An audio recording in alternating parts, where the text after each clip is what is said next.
Hello and welcome to the FilmPulse.net podcast. This is episode number 70. My name is Adam. With me today we have Kevin. How are you, Kevin? Okay. Doing okay? I'm doing okay. All right. I'm doing okay. You're doing okay. That sounds good. Everyone's doing okay? Today we have a great show lined up. First we'll be speaking with Adam Brooks of Astron-6 on their new film, The Editor, which is currently funding on Indiegogo. Then we'll be talking about some of what we've been watching, followed by a feature review of VHS 2.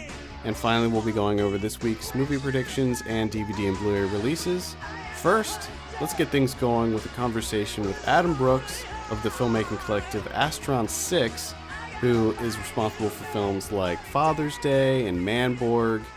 The team has a new film in the works, which is a Giallo-style horror film titled The Editor, which is currently funding on Indiegogo. Let's take a listen. Let's do it. First off, thanks so much for speaking with us. Why don't you start off by maybe telling us a little bit about Astron-6? Who or what is Astron-6? Astron-6 is a group of 5 friends. We all met at the local film festival called the Winnipeg Short Film Massacre, where we each submitted films for about 6 years, competing against each other, making these homemade short horror movies. And we all hated each other just because we were competition, right? And but we were the ones who always placed in the top 3 every year. And then one year we decided to join up and help each other out on each other's movies. And then, we just put a logo on, said Astron-6, because it wanted something that looked like Vestron to kind of tie them all together. So you guys are called Astron-6, although there's only 5 of you? Yeah, Jeremy and I were the first to pair up, and we were going to make a little short film series called Goreblade that Jeremy came up with, conceptualized. And Jeremy came up with the idea of the Astron logo just to put on our Goreblade shorts that we were going to make. And he Googled Astron and just put a number on it, put 6 on it. That sounds cool. And he did. And then, so we weren't thinking, the number was meaningless, but we like to say that the 6th member is the viewer. He's like that. One thing that I really like about all your guys' work, including like the web series and the shorts and everything, is I guess it's Jeremy's graphic design work. And I think that goes a really long way in what you guys do. I would agree with you. I think he's a very talented graphic designer. He's a really talented musician and designer, and his forte is authenticity. He can, with graphic design and music, he can make it authentic. It looks like and sounds like what it's supposed to. Yeah, and I think that just all of that goes a really long way to kind of capturing the old nostalgia of the type of shows and movies that you are making. Now, I wanted to ask about that. It seems like you guys are pretty firmly planted in like classic genre cinema. Yeah. And is that something that you're just most comfortable doing? Do you ever see yourselves kind of breaking out of that? I see us breaking out of that, yeah. I think that's what we started on because we were just a few friends that wanted to make some movies, and those were the things we missed. But it's kind of become very popular. It's become mainstream now. Everything is kind of a genre film or a nostalgia film. And so I think we want to not do whatever's mainstream. So I think we're going to switch it up. I mean, I have no problem making a present day movie or anything like that. It's just, in the case of The Editor, this just happens to be the picture that we got funding for. So we're going to make a giallo. We've always wanted to make a giallo. I think that it's really interesting how your first film is kind of tackling like a 70s grindhouse flick, and then you move on to Manborg and you do like a 90s like sci-fi. You have a lot of stop motion and that type of thing. And now we're talking about The Editor, and you're going back to like a 70s giallo style Italian horror film. Do you see yourselves working with other specific types of horror after this? Yeah, I think we kind of want to do everything. I mean, like if you look at our short films, we have a beach comedy, And I mean, we want to make these, like, I think we all want to make a coming of age film, a beach comedy, like summer sex comedy, uh, slasher movie, all this stuff that, I mean, we kind of want to fill our filmography like the old video stores that we liked so much, Mm-hmm. for children, We want that kind of selection there. I mean, I have an outline for the Fireman movie that I wanted to make, and that was going to be my take on the slasher film, the straight up Friday the 13th Halloween slasher film. But I wanted to turn it on its head. I mean, I didn't, you wouldn't know that from the trailer, but the pitch for the feature is completely wacky.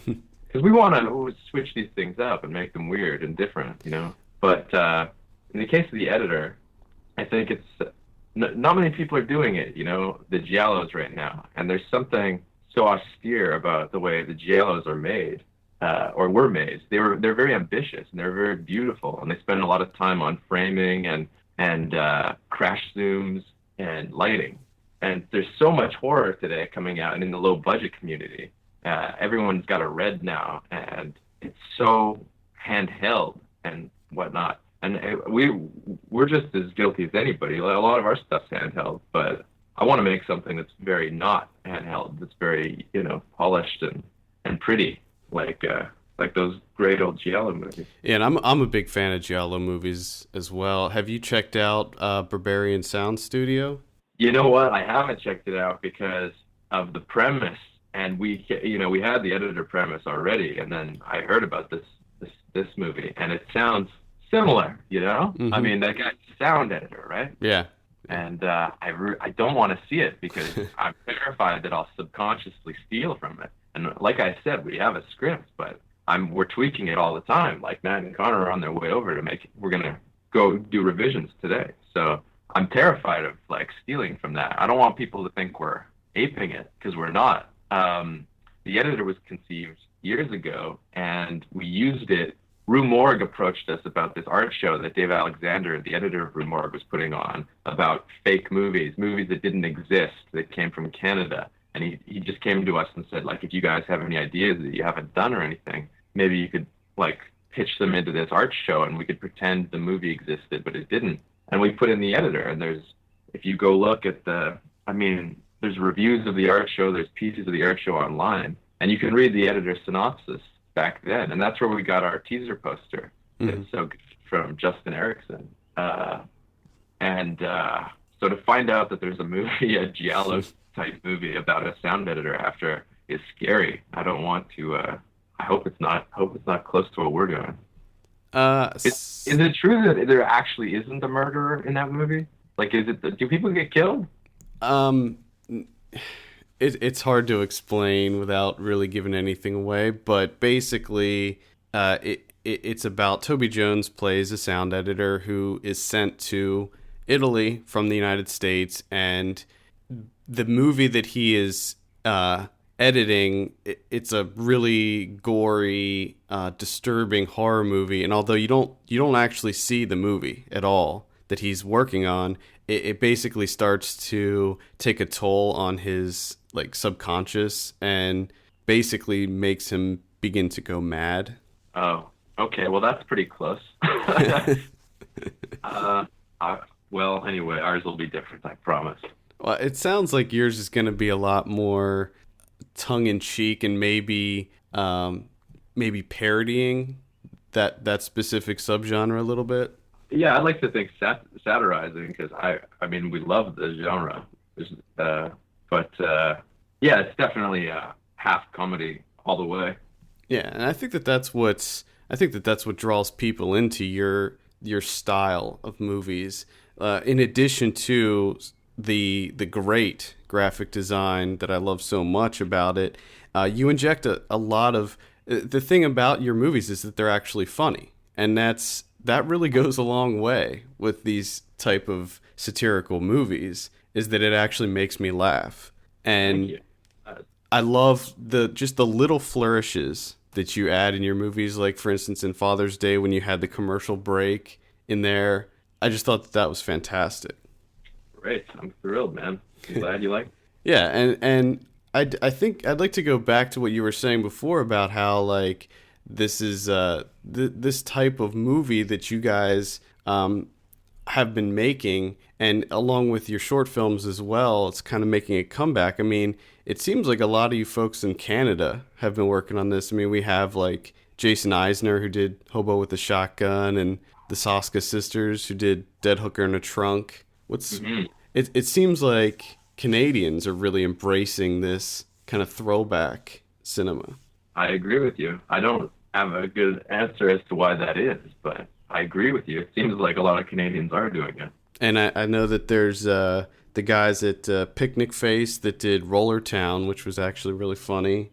It just seems like this is, and I was just actually talking to a director. His name's Calvin Reeder. He did that movie The Rambler that just came out, and he makes these really surreal type of very, very strange films. And we ended up talking about this type of, like, I don't even know what you want to call it, like grindhouse revival or exploitation parody movies, or I don't know what you want to call it, but it's almost like it's an entirely new genre that's happening.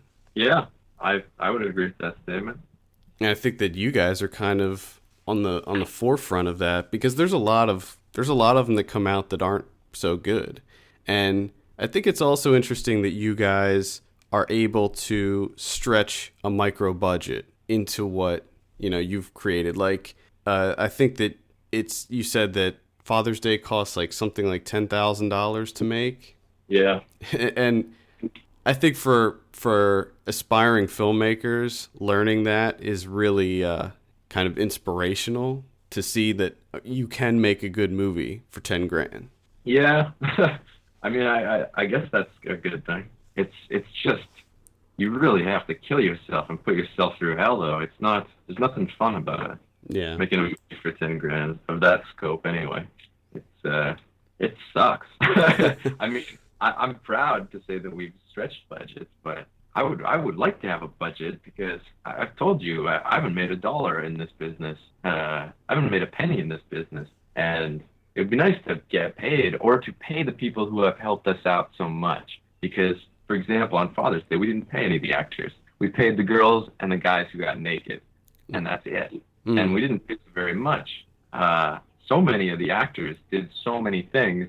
I mean, I almost cut Brent's hand off when we were shooting the scene where I cut Stiegel's head off, because it's a real sword, and I hit him in the wrist because I had no depth perception at the time. And like, I was throwing myself off trucks during the car chase, and I set myself on fire. And then we got like Billy Sadu, the Twink's dad, who got raped by Buckman, and just so much suffering, and people putting, giving us so much and getting nothing. Like, they get nothing in return. I couldn't even give them a free DVD because, we received a couple free DVDs, but just enough to give us each two, It's sad. Wow. I think that maybe that speaks to a bigger problem in the industry as a whole.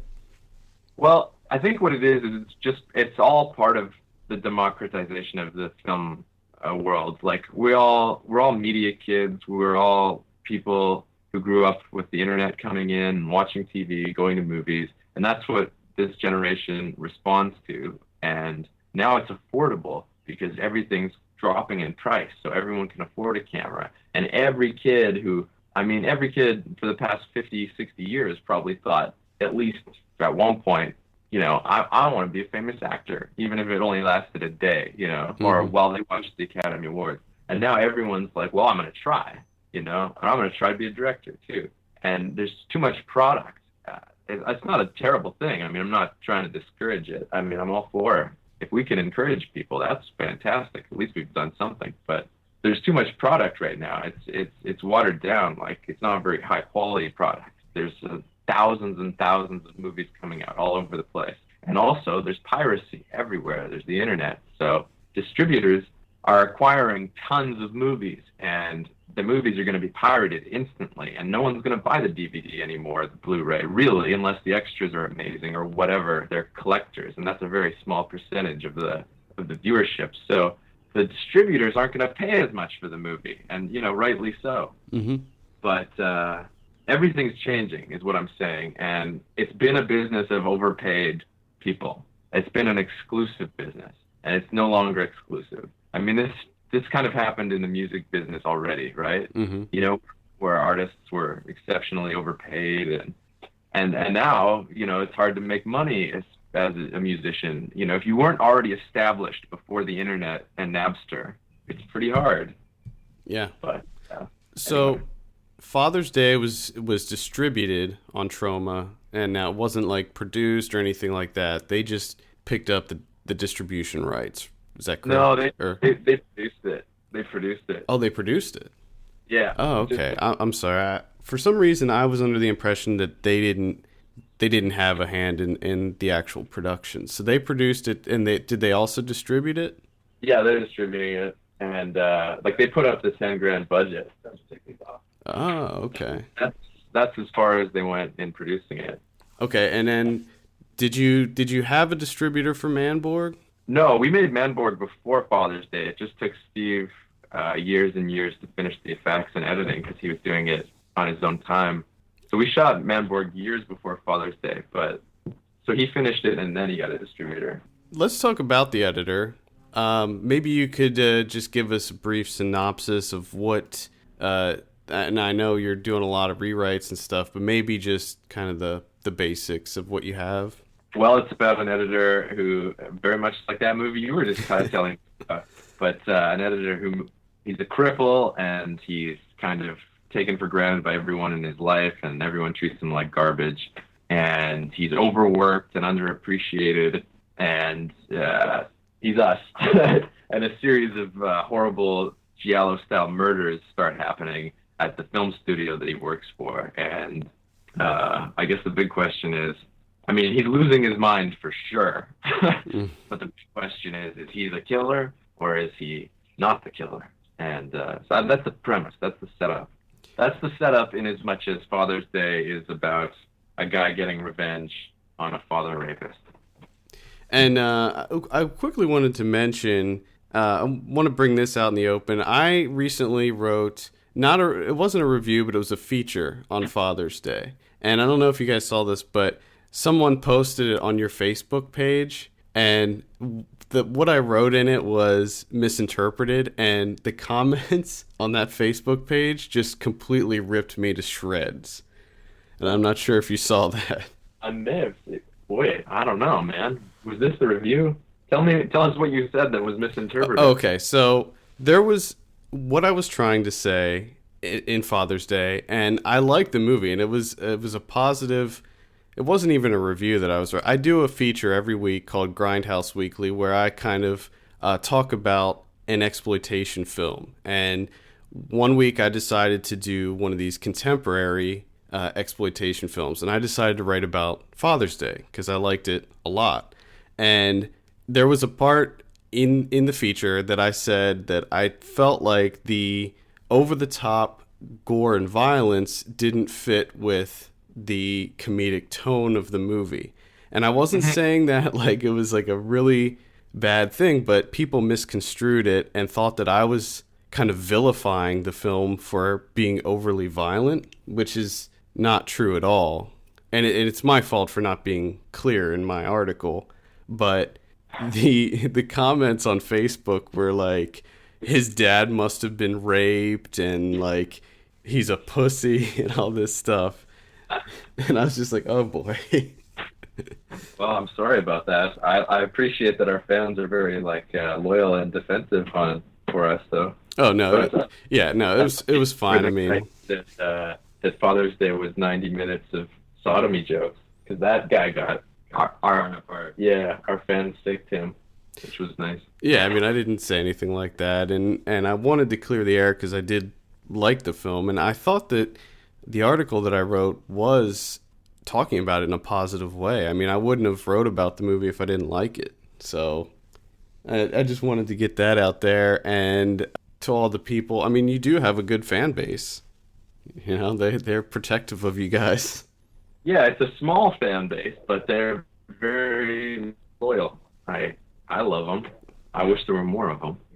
Well, I think you're going to be growing a lot in the coming years. I think with the editor, you're going to be getting a lot more. So I want to talk about the Indiegogo campaign you have going. So you're looking to get $16,500. You have 52 days left, so you have plenty of time to generate that money, and you're mainly looking to try to upgrade your camera equipment. Is that correct? Well, right now we only own DSLR cameras, and chances are we're renting probably a Red Epic to shoot the editor on, and that's going to wipe out our entire budget. As I mentioned to you before, I don't know if it was recorded or not, but we're not paying ourselves anything out of the budget at all.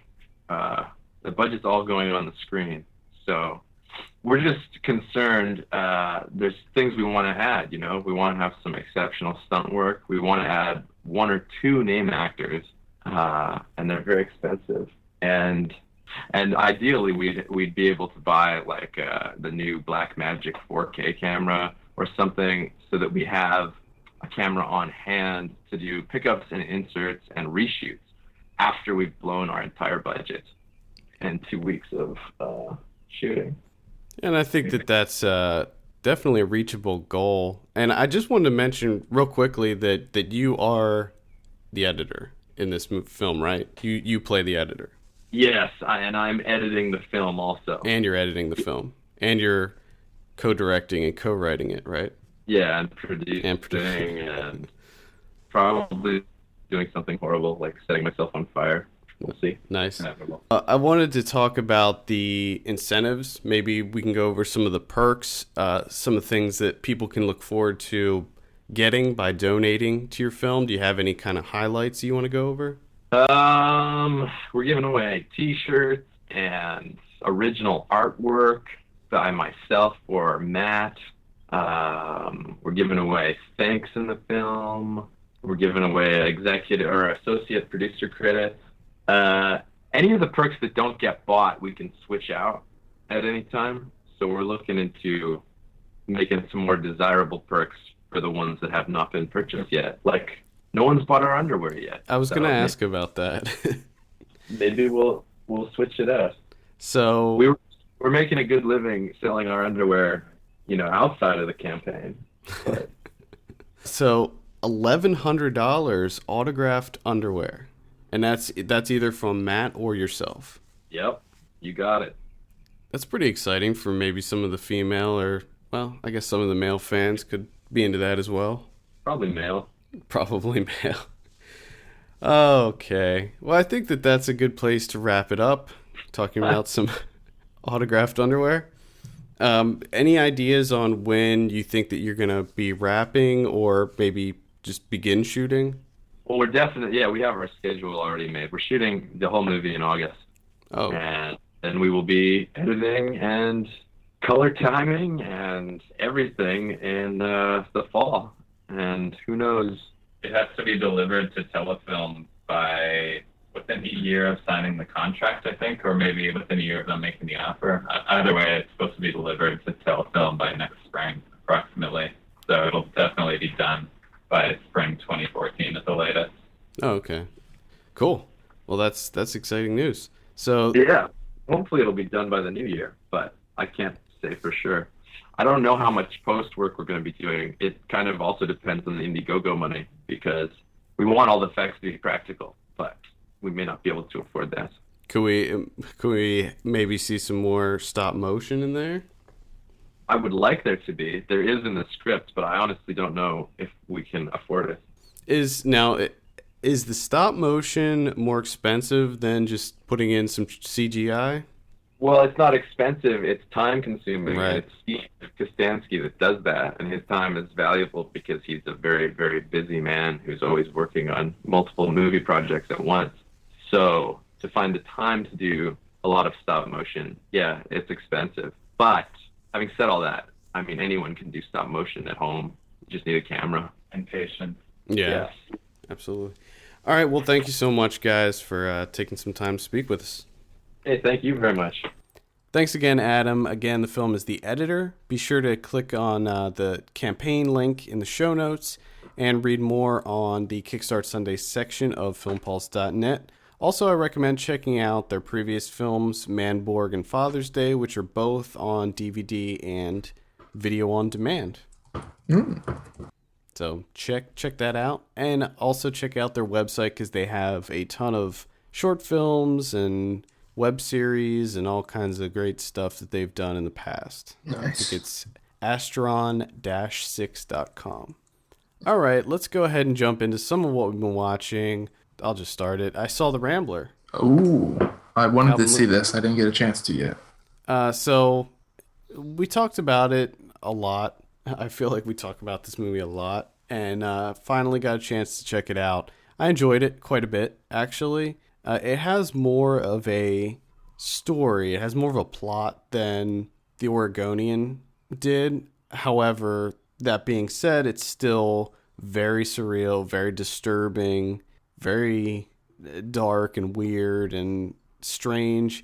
He did a lot of really cool camera things with this one, and I liked it quite a bit. I mean, it looked good, and it was just strange enough for me to be entertained by it, but it wasn't like too strange. Okay. I'm a little worried now because I was hoping that it would just be completely insane. It is. Yeah, I mean, maybe I didn't word that correctly. When I say that there's more of a plot, I mean that with The Oregonian, it's like you really didn't know anything that was going on. With The Rambler, he sets it up. So, like, we know who the Rambler is, and we know what he's doing, but everything is still... The journey is where it gets completely insane. Good. So, I liked it a lot. I think that I did like it more than The Oregonian. I don't know if it's as crazy, but it's really out there. I mean, there's stuff where you're just like, what? What is this? And nothing makes sense, and it's great. All right. I saw The Pact, which is actually stemmed from our conversation with Calvin Lee Reeder. This is a interesting kind of horror movie that came out in 2012. It's sort of a ghost story, but there's a lot more to it than that. So it turns out that there's a lot of factors involved with this ghost. Like, because at first it starts off as sort of your typical haunted house story, but it sort of evolves into something much more. And I thought it was really interesting. Like the acting was not the greatest, the dialogue was not the greatest. Casper Van Dien's in it. Ooh. And he actually didn't do a bad job. All right, Casper. The main character, Katie Lutz, she was not very good, and that was disappointing. But the movie overall, I thought was pretty enjoyable. I liked it. I love the fact because I'm looking on IMDb at The Pact, and one of the user reviews, like the first thing is, "Let me praise Casper Van Dien, who did not suck." I like how everyone points out the fact that Casper Van Dien indeed did not suck in this film. Yeah, he wasn't bad. I mean, he wasn't in it a lot, so he didn't have a lot to do. He didn't have ample opportunity to destroy everything. Right. Yeah, correct. That's good. He's looking old too, by the way. Like, yeah, I mean that'll happen. Yeah, it's just crazy. I saw a movie called Act Naturally, which is a comedy about these two girls that inherit a nudist colony from their father who passes away. That sounds terrible. This was one that was submitted to us on the site. Actually, Todd, I believe, is going to be reviewing that, so we will have a review for that up. Personally, really wasn't my thing. It was well made. I mean, it was competently shot, and it just wasn't that funny. Like, there were some moments that were kind of humorous, but overall it was pretty average and very unfunny. It seems like one of those things on paper would sound slightly humorous, and then you start making it and you realize that there's just not enough material for this to be Yeah, good. I mean, it was like, really, the big joke was that everybody was naked, you know? Yeah, It was a fish out of water story. And I mean, that's going to wear out its welcome in Exactly. a minute, if that. Yeah, exactly. I saw Chopping Mall, which is from 1986. This is a Roger Corman produced movie. I saw this from my Grindhouse Weekly feature. Loved it. Chopping Mall. It's really short. It's like 77 minutes or something like that. So it's got a real quick pace to it. Nice. And it is just classic 80s through and through. I mean, it takes place in a mall. You got skateboarding and arcades and a great like 80s soundtrack, like that synth soundtrack. Nice. The outfits, it's just so 80s. Ooh. Which brings me to something that I wanted to discuss with you, because this sounds awesome.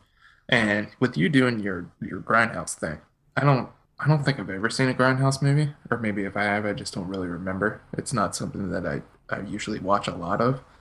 So I think I'm going to try and watch more of those. So I think like every month you should give me like a homework assignment, like a film that I should see. And Yeah. I think I might start with Chopping Mall. I mean, it's ridiculous. It's laughable. that's great. So basically it's about these 8 kids that they work in one of the stores in the mall, and they decide to have a party after hours, and for some reason the mall hires this security company that puts these robots in the mall that are supposed to keep it safe, but lightning strikes like the control box or whatever, and they get kill crazy and start going after the kids. Now, this is bizarre. This is full circle here. This is the guy that directed Camel Spiders. Oh, is it? Yeah. I didn't even know that. I didn't either. There is a great cameo with the couple from Eating Raoul in it. Oh, really? Yeah. He also does a lot of porn, by the way. He does a lot of softcore made for TV porn. Yeah. But he did do Piranaconda and Dino Croc versus Super Gator. I know that Piranaconda is also Roger Corman produced. That's what I'm talking about. Film, but with Chopping Mall is actually he and his wife. It was Roger and Julie Corman, I think, that produced it. So and it's just classic 80s. I mean, who doesn't want classic 80s? It was great. Silly. It's silly fun. I like silly fun. And then finally I saw, in addition to VHS 2, I saw Stoker, which you also saw that, right? I saw Stoker as well. All right, so we'll let's just go ahead and talk about that, and then we'll transition into your stuff. Okay. What do you think of the Stoker there? I loved it. Okay. I thought that the sound design was incredible. I thought that the camera work was so camera good. work is amazing. I thought that every angle, just the framing and just everything about it just looked so intentional. And I just thought that it was so great. All the transitions between scenes I thought they were really creative and looked great. Oh yeah, Chan Wook Park is very meticulous in this film. I mean, everything is perfect. And it's one of those things where I haven't really noticed. A lot of filmmakers nowadays don't really spend that much attention to detail on like depth of field when they're framing and setting up their shots. But in this film, holy shit. I mean, like you said, everything looks amazing. And the way everything's framed, it's unbelievable. Which really makes up for the shit story. See, I didn't mind. I liked the story. I thought that the story was interesting. I was guessing as to what it was going to be. Like, I had a feeling that it was going to be like one thing or another thing, but I couldn't quite figure out which route it was going to take. Yeah. But I actually enjoyed the story. I thought it was pretty good. And there were a few bits of pretty shocking violence in it that I thought worked and were effective. I thought performance-wise, I thought Matthew Good he played one of the creepiest characters ever. Yeah, I mean, he fucking creeped me out, and he did a great job of it. Every time you see him, you're just like, ugh. Yeah, Mia Wasikowska though, she again, like every film, she's really good at being quiet. I love that that's like her acting range. It's just being quiet and not saying much, because that's all she ever does. And it's starting to grate on me a little bit. I'm not a big fan of hers. I wasn't a big fan of her in this movie, but I thought she was fine. And I feel like Nicole Kidman has been kind of stuck in that same kind of character as well. Yeah. That she plays, where she's like the like high functioning alcoholic or something. Yeah. I feel like since like the Stepford Wives, she's just been that same character and everything, like in Mud and then she's essentially the same character from the Paperboy, but Paperboy much more classier and refined.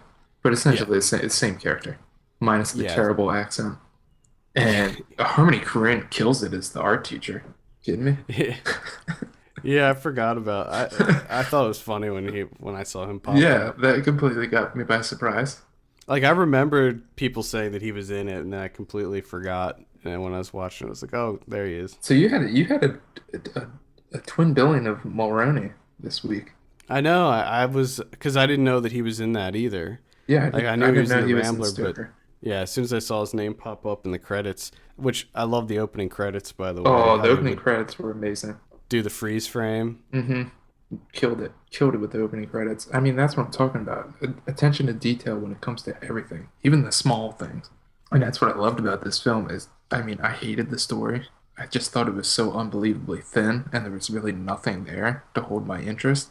But everything that Chan-wook Park did, visually speaking and technically, just made up for all of it.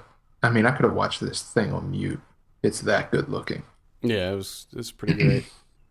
Enjoyed it. I didn't know that it was written by the guy from Prison Break, Wentworth Miller. Mm-hmm. Prison Break. And I don't think he should write anymore. Just a heads up. I didn't have an issue with the story. I thought it was fine. I did. I don't like it. Very thin. Now to me, huh? First off, I watched a French film called Time Out, which is essentially a guy he's fired from his job. And for 3 months, he doesn't tell anyone. And in some way or another, no one finds out. I don't know how he was able to work that, but he essentially just drives around the country and lies to his wife saying that he's going to like business meetings and stuff. And then it sort of snowballs from there. Like his lies keep growing and growing and growing. He ends up saying that he works for the United Nations and that he needs to move to Switzerland and he has to buy an apartment in Switzerland so he can work. And he's commuting from his fake job in Switzerland back home to spend time with his wife and kids. And he comes up with this plan of like investment scheming. So he gets his friends to give him money that he's going to put in these offshore accounts and such, but he just spends the money like a dick. And he just keeps going on with this lie for what seems like just hours and hours, which is the main problem with the film Time Out, is that it just takes entirely too long.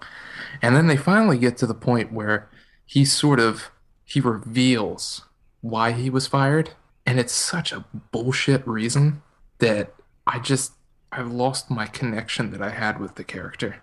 Like, I was with him the whole time, and I'm like, I sort of understand how he's lost and he's sick and tired of doing the same menial things over and over again.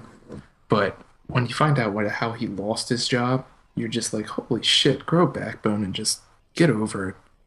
But a great performance from the lead actor who plays the man Vincent that's struggling with all this. But again, just a bit too long. Just entirely too many superfluous scenes that you don't need to tell this story. Just drawn out way too much. But the performance is amazing. And then I watched After the Wedding, which is a Suzanne Bier film, which is it doesn't say that this is a Dogma 95 film, but you can definitely tell that it was influenced by Dogma 95. And it's a great story. It's a bit excessive with the emotionally manipulative like plot pieces that are to it. I mean, they just keep stacking emotional things one after another to the point where you're like, I think you're good with like the first 3. We don't need another like 5. Just tone it down a bit. But Mads Mikkelsen does an amazing job in this, and so does everyone else that's in it. But the cinematography is awful. It's all that handheld camera work.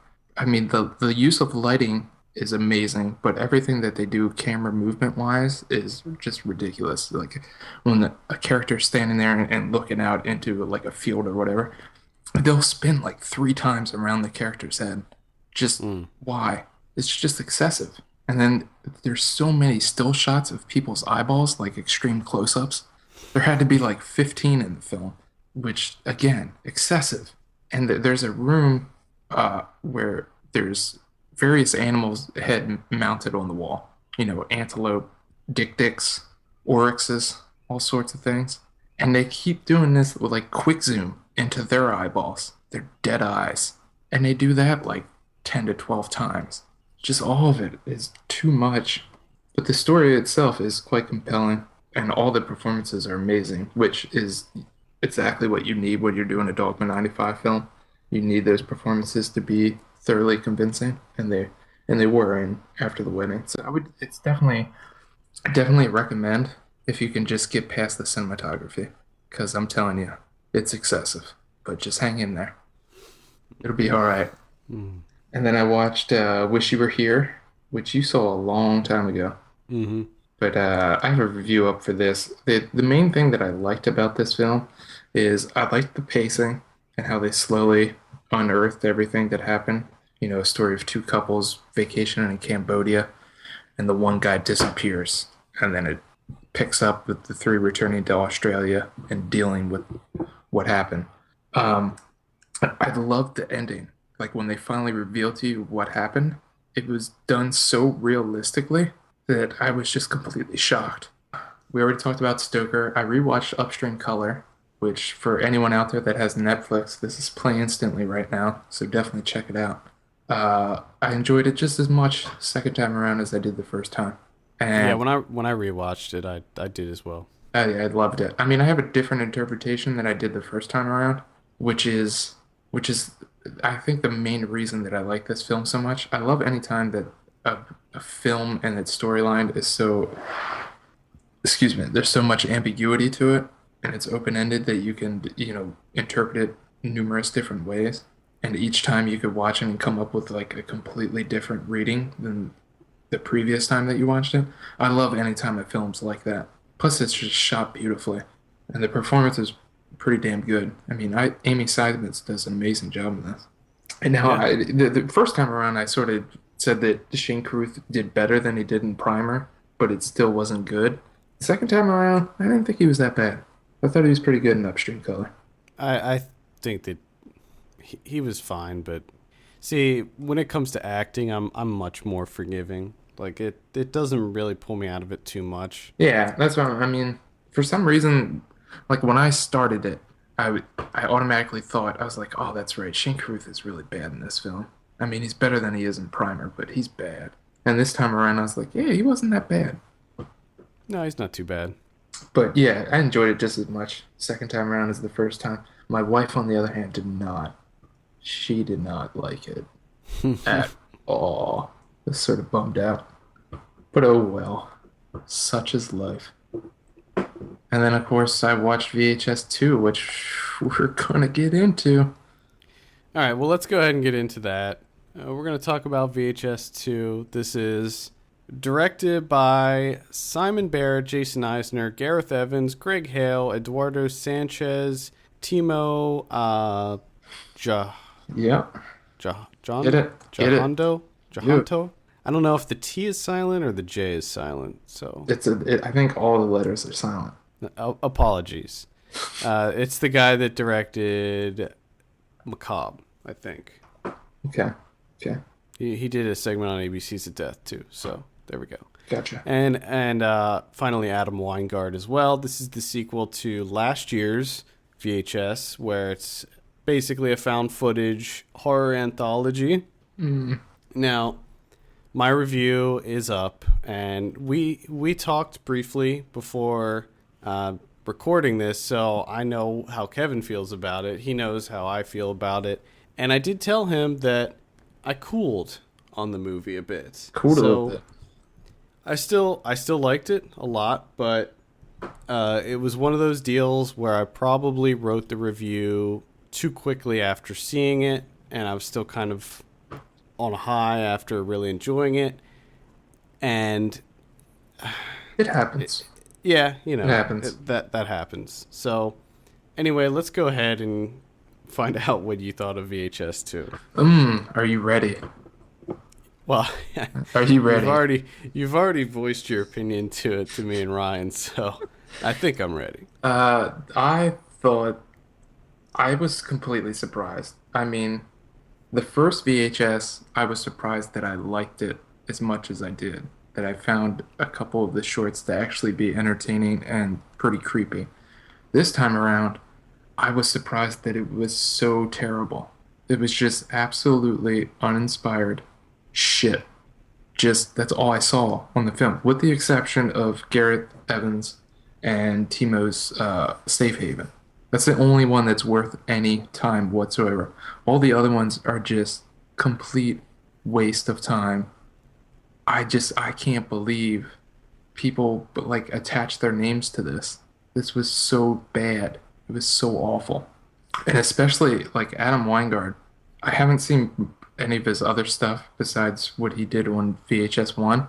But if this guy is like the next like horror director, I hope that that's not true.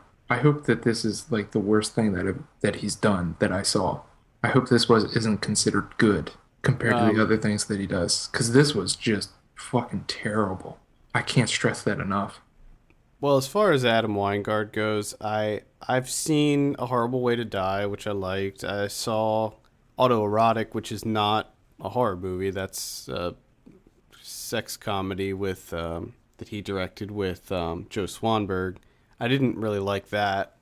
And then, of course, VHS. He also has, I believe he has a segment in ABC's of Death. I think he did The Letter Q. Yes. And that one was kind of interesting, but yeah, I mean, I'll be very curious to see your next, because I've been hearing a lot of good things about that. And I gotta say, from the trailer, your next looks pretty damn good.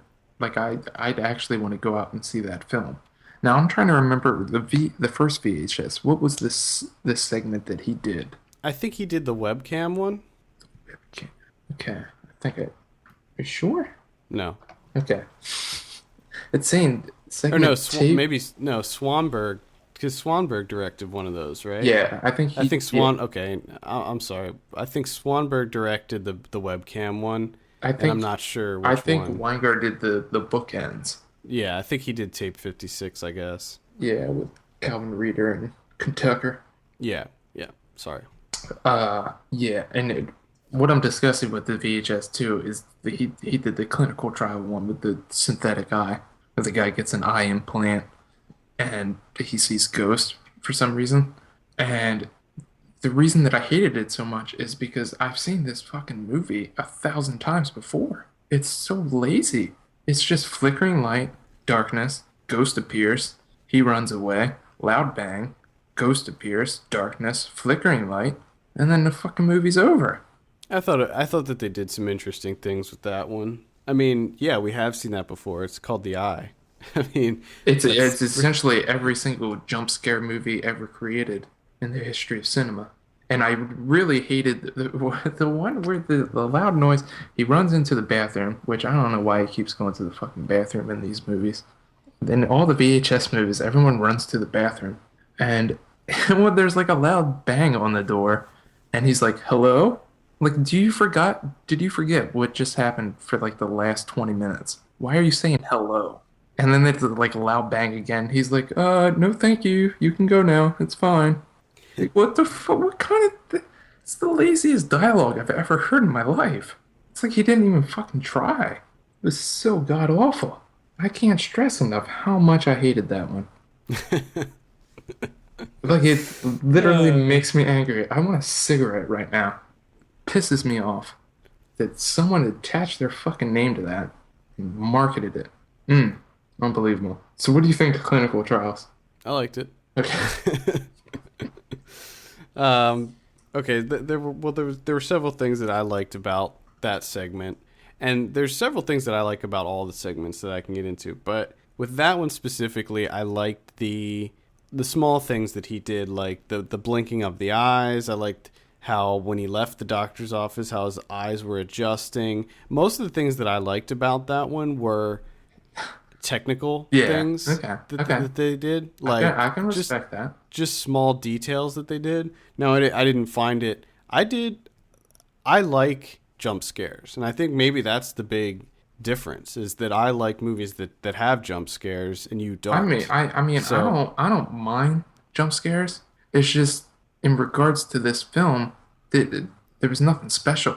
It was just like a ghost appears. That's it. I also thought it was interesting how he could see them, and then the girl that he meets can hear them. So like, yeah, but they talked about that for all of 0.5 seconds. They essentially it was enough for me to find it interesting. I also like the part that this sex part, like that somehow keeps them away. That was weird, yeah. I think Weingart just threw that in because it was just an excuse to show the girl's tits. It's funny that you brought that up, because there were several Joe Swanberg movies where I thought the same thing, where it's like, it seems like they're just kind of doing this so that they have an excuse to have sex with somebody. Yeah, exactly. And I wonder, I have a feeling that they probably do that. They might. I wouldn't be surprised. But just lazy, really lazy, like the epitome of lazy. So would it be safe to say that you thought that was the worst of the four? That was the worst of not only the four, but the worst of all the VHSs. Oh, wow. That was worse than anything that was in VHS 1. Wow. That was just, that was... strong hatred. I mean, it's pumping through my body right now. I'm running off of pure hatred for clinical trials. That's what I've been going on all weekend. I haven't even eaten. Oh my god. Well, I liked it.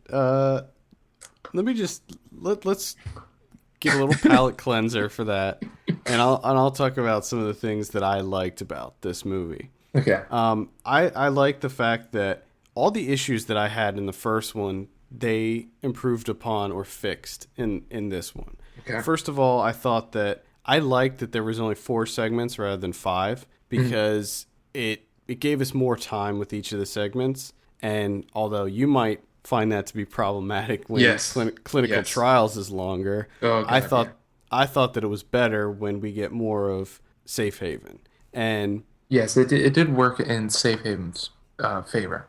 I thought it was a detriment to all the other ones, though. Because there's just so much buildup and filler where you're just fucking bored. Like, I was bored. I thought get on with it. I thought it was better all around to have it only be 4 segments. I thought that the bookends, like the framing device, was better this time around. In the first one, it was like, I hated it. I was just like, what is this? Like, I hated the characters. I hated everything, everything about it. I did love the fact that in the bookends, Lawrence Michael Levine's character, like, okay, you're in the middle of it. I think you're going to get into something that I had a problem with. You're in the middle of a B&E. You're stealing stuff off of a kid's computer that you don't even know if he's home or he's dead or what. You just automatically go to his tapes, and you're not even looking for the kid, which is what you're supposed to be doing. And you decide to just I know that we're doing this, but let me quick pop out to CVS and pick you up some Advil or ibuprofen or whatever the hell it is for his girlfriend. Like, what the fuck are you serious? Well, he said that he tried to get her to go, but she's like, I can't get up or whatever. What do you think? Ibuprofen's going to help that?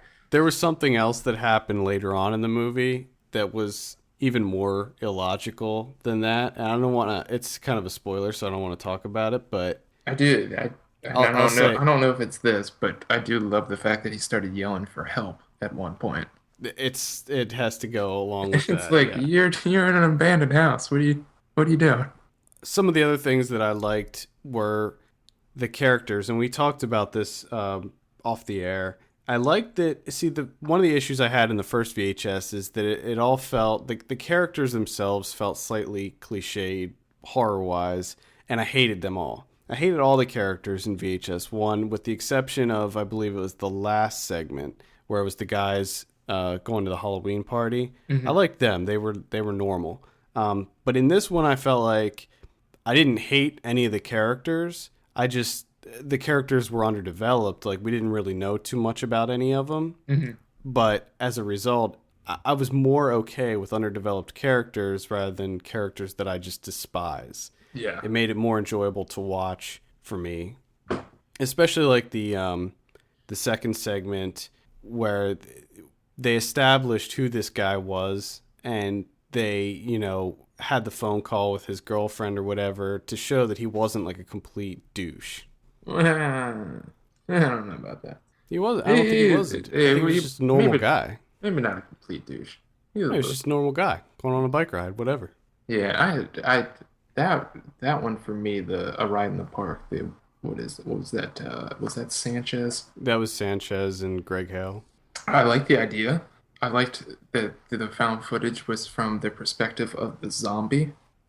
I liked that idea a lot, but it quickly wore out its welcome, and then I was just subjected to just boredom, really. So you think that do you think it would have been more effective if they kept it with 5 segments instead of 4? I don't know. I don't know what they could have done. They need this. For me to list what they need to do to fix this film, we're going to be here all day. Because there's just way too much that's wrong with it. And every time that I say that, please understand that I'm counting everything outside of Safe Haven. Safe Haven to me was a solid entry into this. Everything outside of it just is amateurish. It would look like I think like 5th graders could make better horror movies than everything outside of Safe Haven.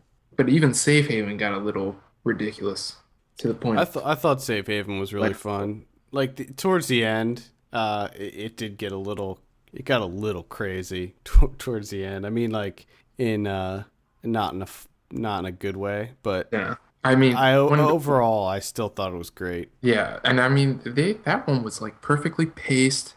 It was well constructed. And not only that, I mean, that actually had some like creepy ass scenes in it. When he first runs back into the compound, and everyone's standing with guns to their heads, and they all shoot themselves in unison, that freaked me out.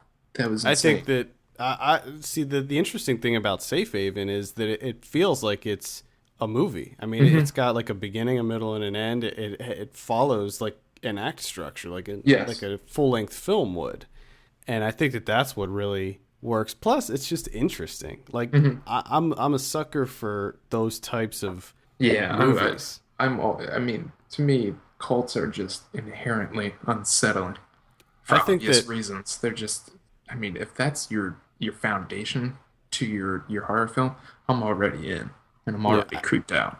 I think that this is just another entry that proves that Gareth Evans is going to go on to do some really interesting things. Yes. Like I'm really excited to see. I think the Raid 2 is probably going to be great. And did you see like this week he posted something on, I think he posted on Twitter originally. He almost got hit by a car and they were able to snap a picture of it like right when it happened. It's so crazy. Like the car looks like it's completely off the ground and it's like a foot away from where he's standing with the camera. Wow. But yeah, I thought that Safe Haven was, I think that's what everybody's saying. I mean, my Twitter feed right now is just blowing up with everybody talking about Safe Haven. Yeah, that's what I've noticed. I think everyone's in agreement there. Now, the final one, the Alien Abduction Slumber Party, I slightly like the idea, but its execution is terrible. So much to the fact that the shaky cam is so bad, 90% of the time, I didn't even know what the hell was going on. I couldn't see anything. It's just blurs and shakiness. Yeah, a lot of people seem to be having an issue with that. That's where they strap the GoPro on a dog. Which is, that's an awful idea. It's just terrible.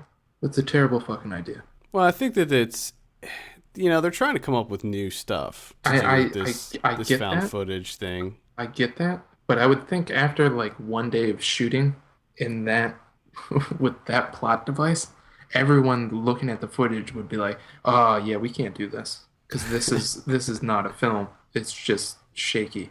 I wonder if that's why at one point they just pick up the dog and carry the dog around. Mm-hmm. Because there are several. Because that whole segment's not from the dog's perspective. At one point, they take the camera off the dog, and then I think they put it back on later. Yeah. Why? What? Real quick. I know we're running away from aliens, but let me strap this camera back on the dog. No, I think that they do it before the aliens, because they strap the camera back on the dog in order to have the dog go in while that dude's jerking off. That's right. That's right. I like that one. I thought that one was fine. At first, I was like, oh man, where are they going to go with this one? But I like the scenes in the water. I thought that the scene in the water was effective. That was creepy. I thought it was god awful. I never wanted something to end so badly. There you have it. Kevin despises VHS too. That's right. I gave this a 1 star on Letterboxd. 2 out of 10. After discussing it a little bit more, I'm thinking like half a star. Thinking half. I think and that's the thing that I'm so confused. I'm so confounded by is almost everyone is saying that it's better than the first one, and I'm just like I'm at a loss here. Did I watch the same film as everyone, or did I watch something else? This does have an 85% on Rotten Tomatoes. I don't understand that. How is that possible? And now I realized now what you guys were talking about with Bloody Disgusting. I didn't know that like the guy that owns Bloody Disgusting came up with the idea for VHS. Oh yeah. I didn't. Maybe we did discuss that and I just forgot. Yeah, he like produced it and everything. Yeah, I guess I forgot that part. I would hate to have my name attached to this. I think that You're Next. I really want to see You're Next to see how that stacks up. But right now, VHS 2 is, I think, probably one of my favorite horror movies of the year. Oh, the new Maniac, the one that's produced by Alexander Aja, might be better. I'm still kind of thinking about that in my head, but we'll see. I'm gonna watch it. I'm gonna watch it again. Now, how much did you go? Because originally you were sitting at an 8. Okay, so when I originally reviewed this, I gave it an 8.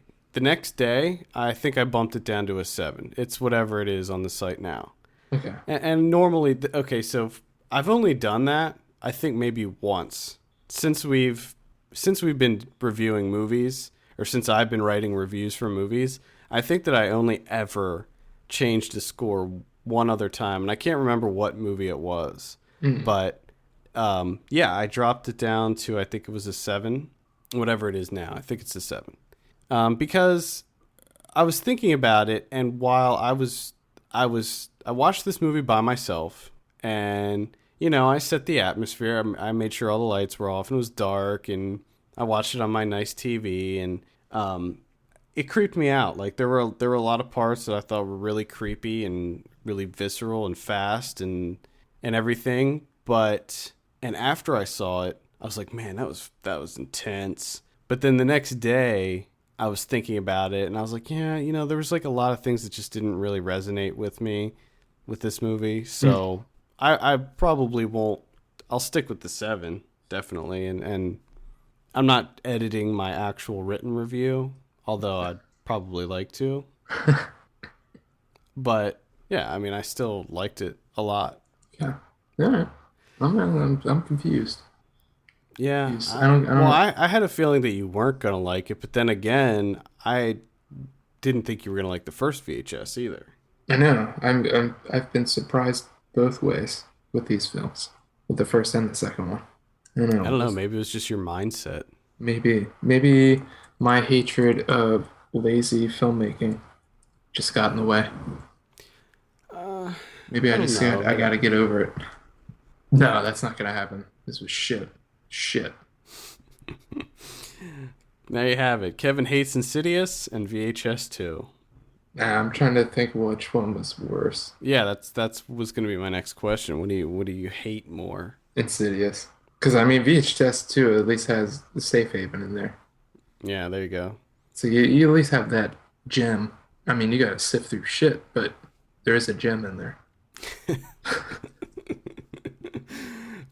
Sift through the shit and find the gem. That's Kevin's synopsis of VHS 2.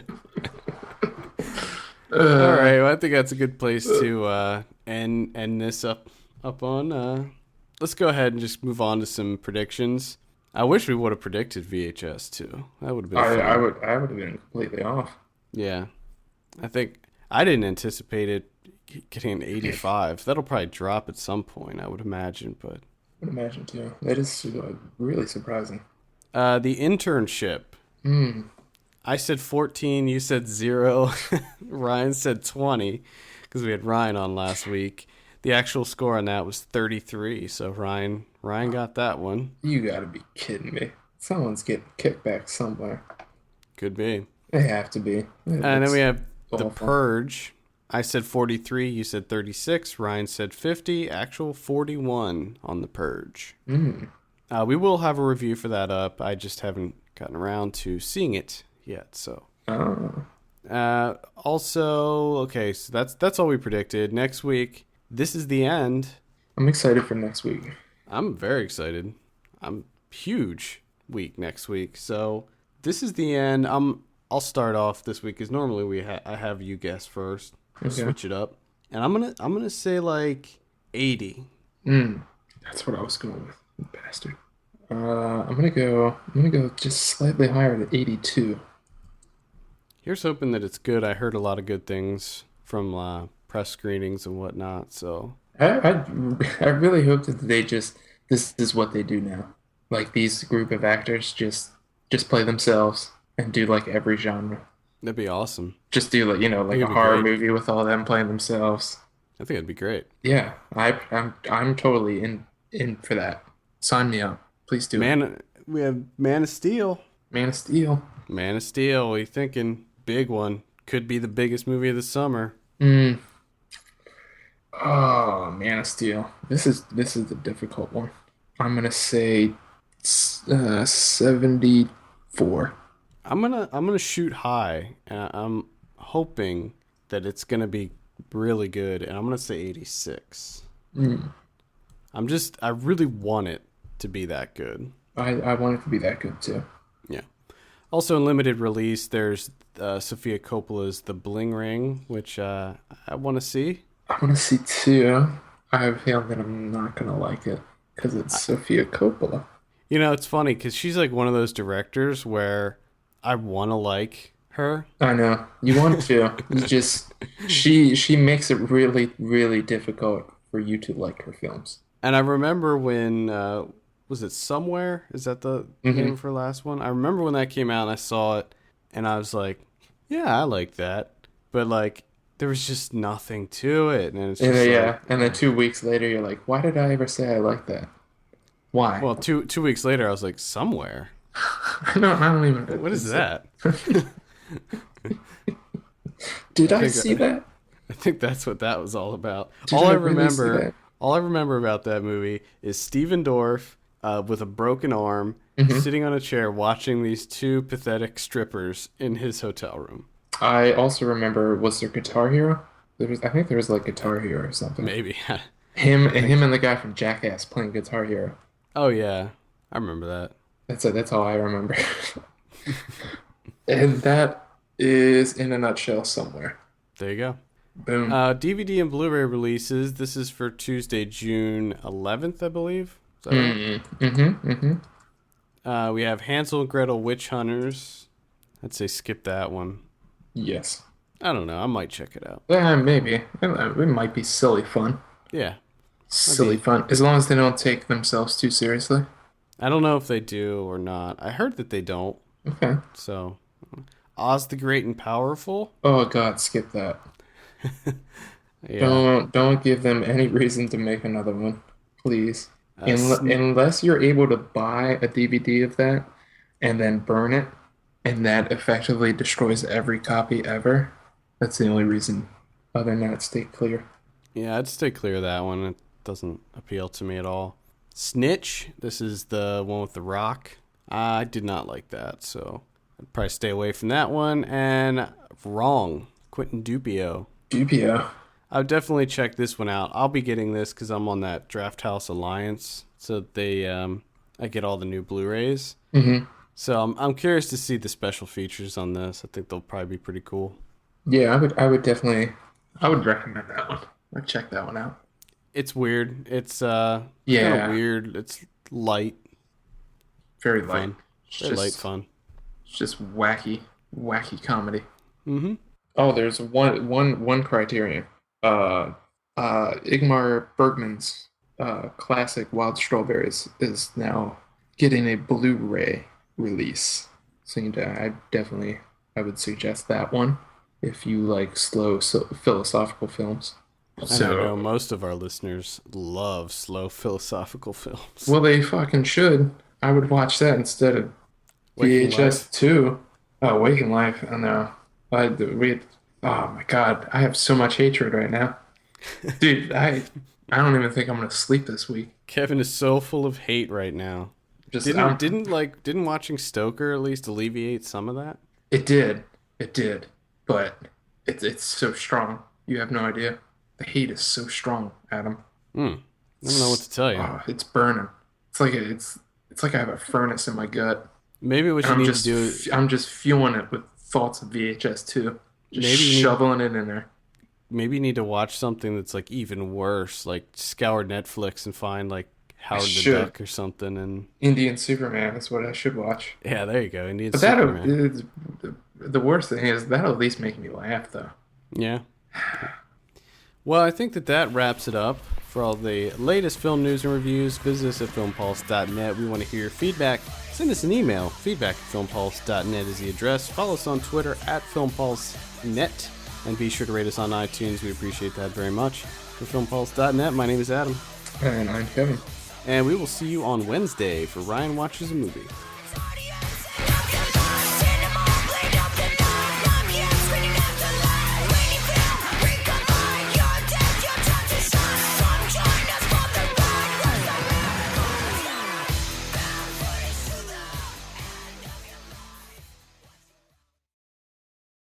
Oh, Brian. Done and done and done and done. Move it.